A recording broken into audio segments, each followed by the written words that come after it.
Bem-vindos a mais um LanceCast do Lance Notícias e hoje nós estamos recebendo uma pessoa muito especial, uma personalidade aqui de Prudentópolis, um talento, uma pérola. Estamos recebendo Luane, ela que é escritora. Tudo bom, Luane? Tudo bem, bom dia. Ela veio aqui hoje compartilhar um pouquinho para nós como é essa experiência, como foi o trajeto da carreira dela até agora e também falar um pouco sobre as novidades que vem por aí. Mas antes da gente chegar lá, Luane, fala um pouquinho mais como é que você começou na literatura, como que você começou a escrever, você sempre foi apaixonada por isso, teve um momento chave que clicou, como é que foi isso? Então, eu acho que o que eu venho percebendo cada vez mais ao participar de eventos de literatura com outros escritores é que todos nós temos um começo em comum. Nós somos leitores vorazes. Então, eu sempre fui uma criança que lia muito desde cedo, me interessava muito por aventura, por fantasia, por mitologias, e então, inevitavelmente, eu comecei a escrever as minhas próprias histórias. Eu sempre participei muito de espetáculos e peças teatrais, então eu gostava de inventar, de criar personagens. E a partir disso surgiu esse meu interesse em também escrever. Ali aos 12, 13 anos eu comecei a escrever as minhas próprias histórias e eu não parei. Eu não parei desde então. Sempre tive um apreço por tudo que era fantástico, monstros, criaturas. E inevitavelmente eu acabei enveredando por esse lado mais fantástico da literatura. Uhum. Em off a gente estava conversando sobre os estilos que você escreve, né? Você comentou agora a fantasia, mas também tem um pouquinho de suspense, tem um pouquinho de terror, não é? Eu gosto bastante. Eu gosto, primeiro, de trabalhar muito folclore, de pegar lendas até aqui de Prudentópolis, uma história que é contada lá atrás pelos avós, pelos bisavós, e trazer isso para um contexto mais atual e transformar em uma história. Eu tenho uma, inclusive, que tem uma história na minha família há muito tempo de um momento em que a minha mãe e os meus tios viram um lobisomem. É aquela história toda. É o tempo da quaresma, eles estão voltando da igreja super tarde da noite e encontram um lobisomem. Aproveitando disso e colocando um toque de fantasia, eu transformei em O Homem na Encruzilhada, que inclusive acabou de receber um prêmio nacional e vai ser publicado muito em breve. É uma história que supostamente aconteceu aqui no interior de Prudentópolis e que agora vai ser uma história conhecida nacionalmente. Então eu gosto muito de trabalhar principalmente elementos fantásticos. É o lobisomem, é o demônio que assusta, é a bruxa. Então isso tá sempre de alguma forma nas minhas histórias. Que interessante, esses elementos do inconsciente coletivo humano, né? Estão sempre presentes. Se você pegar exemplos de histórias gregas, romanas, né? De 2.000, 3.000 anos atrás, como esses elementos se repetem, mas sempre numa nova perspectiva, né? É muito curioso como a gente consegue enxergar de novo esses padrões até aqui em Prudentópolis, né? Em novas obras, inclusive. E eu sou, assim, terrivelmente obcecada pela mitologia grega. Então, assim, foi o meu primeiro contato. Eu me lembro que eu tinha 7, 8 anos, eu estudava aqui com as irmãs na Imaculada, e a gente tinha aulas de filosofia desde muito cedo. E a primeira aula, o primeiro momento, o contato na filosofia foi Atlas segurando o céu. E ali começou, assim, pra mim, aquilo virou assim, foi uma virada de chave ali. Eu, muito criancinha, comecei a ler aquilo. Minha professora dizia até que era um pouco demais pra mim, eu lembro. Mas sempre lendo, sempre lendo. E sempre tem um elementozinho da cultura greco-romana também nas minhas histórias. Eu gosto de trazer isso porque é atualizável. Você sempre consegue encaixar de uma maneira que ele fique sutil, mas fique visível e que lá no inconsciente a pessoa reconheça que é uma história É de clássico, né? milhares de anos, com Os certeza. clássicos sobrevivem, é impressionante. Muito bem, mas não é só de terror e suspense que vive a sua literatura, não, né? O que mais que você tem de novidade por aí? Então, eu resolvi, no finalzinho do ano passado, me aventurar na literatura infanto-juvenil. Nunca tinha escrito, apesar da fantasia ela conseguir flertar um pouco com esse público, ser atrativa para esse público, escrever para essas pessoas tão no início da formação, né, como ser humano, para mim foi um desafio. A minha escrita, ela é muito melancólica, ela costuma ser densa, eu costumo escrever demais. São as minhas fontes, é o Tolkien, é a J.K. Rowling, é aquele pessoal lá de trás que escrevia 300, 400 páginas. Então eu tinha um desafio de escrever menos, escrever de forma mais fluida, mais sensível, mais metafórica.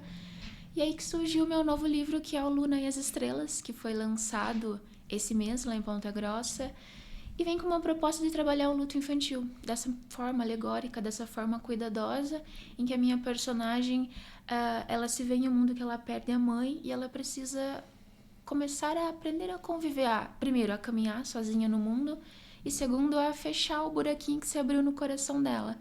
Então, de uma maneira triste, mas ao mesmo tempo leve e bem alegórica, eu trago essa proposta de se conversar. Como é que eu converso com uma criança que teve uma perda arrasadora dessa? Como que eu coloco para uma criança que a mamãe, o papai e a vovó não vai estar ali? Então, eu escrevi de uma forma que o mamãe pode ser adaptado para qualquer pessoa que a criança venha a perder e que mostre que a morte é uma curva na estrada, é um voltar para as estrelas, é um lugar muito bonito onde essa pessoa vai continuar olhando para você até o dia do reencontro.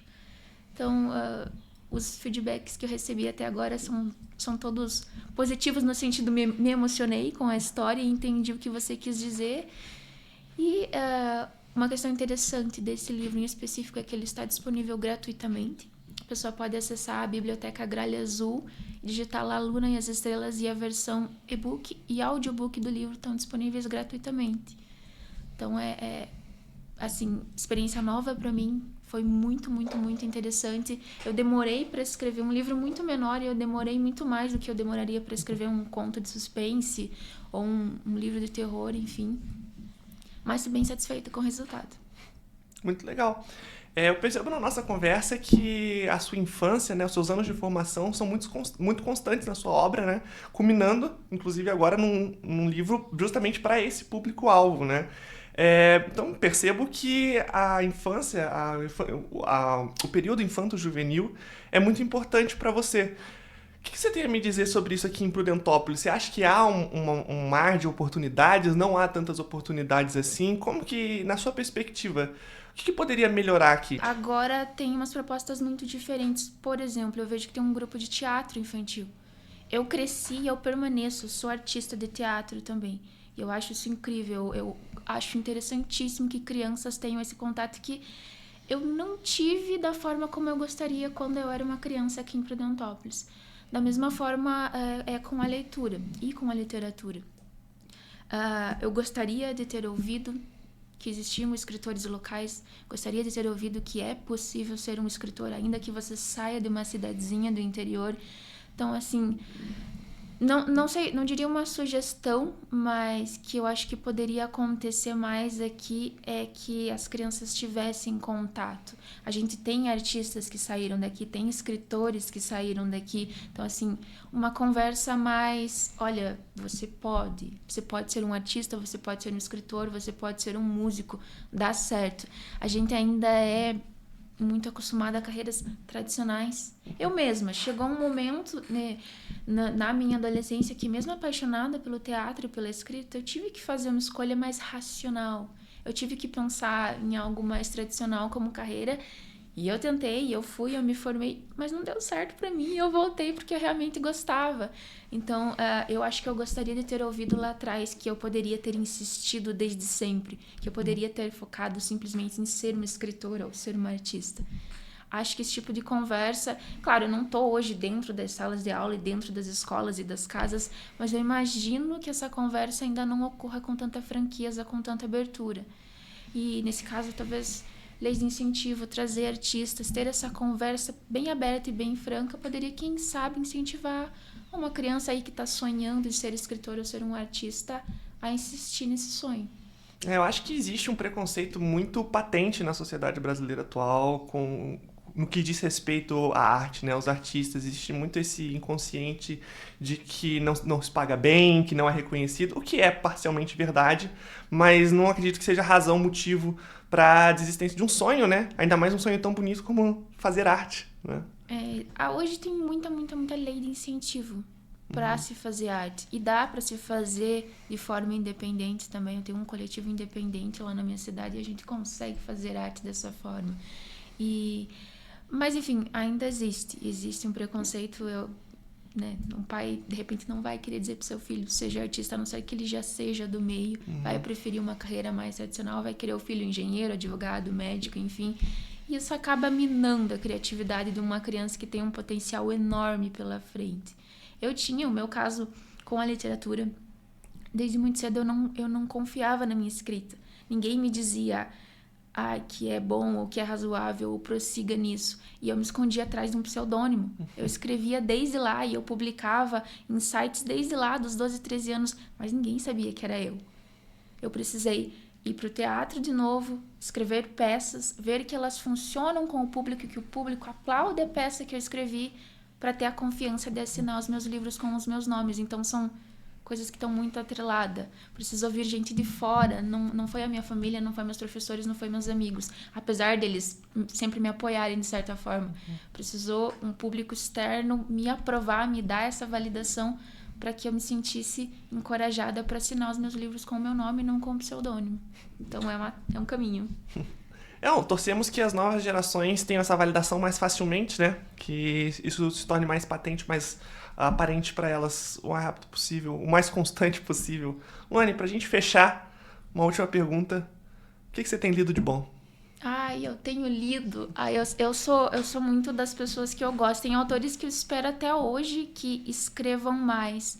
Mas, assim, eu gosto muito de clássicos e volta e meia eu leio, tipo, O Tronco do Ipê, José de Alencar. Eu volta e meia eu tô lendo aquilo. Ou eu tô lendo os livros da Lauren Kate. Ou eu tô... livros que são feitos para adolescente, mas que eu amo, que é os de mitologia do Rick Riordan. Amo aquilo, vivo esperando que ele lance mais, porque é um autor que eu acompanho desde pequenininha. Leio e releio Stephen King. De nacional, sempre gostei muito a Thalita Rebouças, o César Bravo. Então, assim, o meu leque de opções de leitura é tão grande, eu não consigo, embora eu prefira a fantasia, como dizem meus colegas escritores, a gente lê até a bula de remédio, porque é uma constante, é um vício, você sempre tem que estar naquilo, porque você só vai conseguir criar os seus próprios mundos se você conhecer outros. Eu escrevo porque eu leio, então eu preciso ter esse repertório, leio meio de tudo. Tenho pilhas de livros que eu não consigo ler, porque eu estou sempre tentando renovar o meu acervo, a minha biblioteca. Mas é isso, eu só escrevo porque eu leio, então, né, não posso criar um mundo sem conhecer outros. Essa é a minha... É o que me leva a continuar escrevendo. A gente vive numa contínua corrente de inspirações, né? Tudo que nós produzimos, eu me ponho junto como artista, se eu posso. Tudo que a gente produz é sempre uma torrente de inspirações, uma atrás da outra, que, junto com as nossas vivências, criamos as nossas obras. Luane, muito obrigado por vir hoje. Queria saber se você tem alguma última coisa que você gostaria de adicionar de entrevista, algum outro ponto, ficou alguma coisa de fora? Não, eu agradeço. Eu acho que é realmente isso. E é fantástico quando a gente tem uma inspiração e alguém reconhece essa inspiração na nossa escrita. Eu passei uma oportunidade sensacional, que eu estive na Bienal do Rio de Janeiro esse ano, lançando um livro, e alguns dos feedbacks foram: nossa, sua escrita parece HP Lovecraft. Nossa, isso aí pra mim... Eu falei, nossa, agora eu posso morrer tranquila, porque eu cumpri a minha missão. Então, pra gente que tem essa pegada, né, tem as referências, e quando as referências ficam claras no nosso trabalho, é fantástico. No mais, eu agradeço pelo espaço, foi muito legal estar aqui com vocês hoje, e eu espero realmente que possa chegar em uma menininha e um menininho que está pensando em ser artista, em escritor, e falar, se ela veio daqui do interior e consegue fazer isso, talvez eu também consiga. Então, essa é a minha mensagem final para quem vai ouvir. Perfeito. Então, amigos, fiquem com essa mensagem inspiradora da Luane. Mais uma vez, muito obrigado por comparecer. E esse é o LanceCast. Aqui nós abrimos espaço, trazemos pessoas, trazemos pérolas culturais da nossa cidade para que você conheça elas e para que elas tenham o devido reconhecimento que merecem. Se quer ver muito mais isso, quer saber tudo o que está acontecendo na cidade, é muito fácil, é só acessar o nosso site www.lanceprudentopolis.com.br ou acessar o nosso Instagram, @lanceprudentopolis. E nunca se esqueça, Lance Notícias, o nosso lance é você.